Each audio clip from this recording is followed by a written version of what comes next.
বাটিতে জল নিয়ে নিই, জলের ভিতরে ফেলে দিই প্রতিটা রসুনের খোসা। এই দেখো সব ছাড়িয়ে নিয়েছি, রসুন, পেঁয়াজ, আদা, আলু।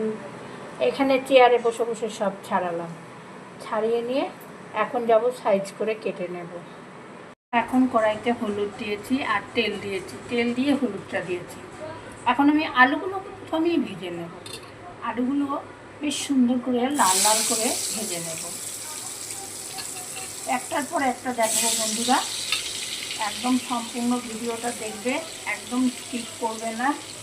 খুব সুন্দর রান্না, রোজই অন্য কিছু দেখাই, আজকে একটা রান্না করছি যেটা একদম সম্পূর্ণ আলাদা।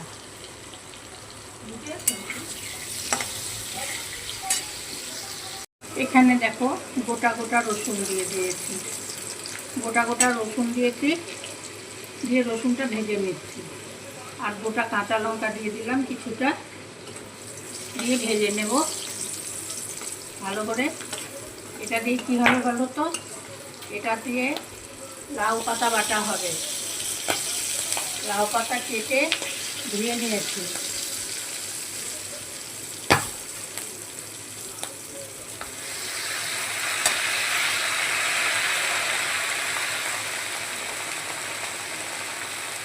লাউ পাতার ভর্তা হবে এটা।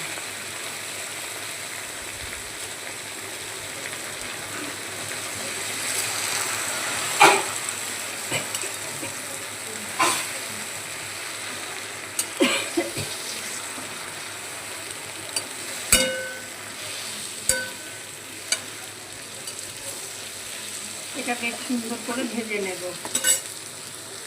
সব কিছু দেওয়া হয়ে গেছে, এখন এটা ঢাকা দিয়ে দেব। ঢাকা দিলে খুব সুন্দরভাবে সেদ্ধ হবে, এই জন্য ঢাকা দিয়ে দিলাম। ঢাকা দেওয়ার কারণে দেখো একদম কমে গেছে। এখন এটাকে নামিয়ে নেব, নামিয়ে ঠান্ডা করে নেব, নিয়ে পেস্ট করে আবার কড়াইতে দিয়ে এটা আমি কালো জিরের গুঁড়ো দিয়ে দেবো। তাহলে আমার হয়ে গেল লাউ পাতার ভর্তা।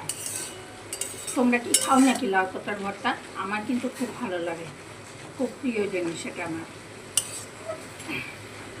চলো নামিয়ে নিই। দেখো লাউ পাতাটা নিয়ে নিয়েছি পেস্ট করার জন্য।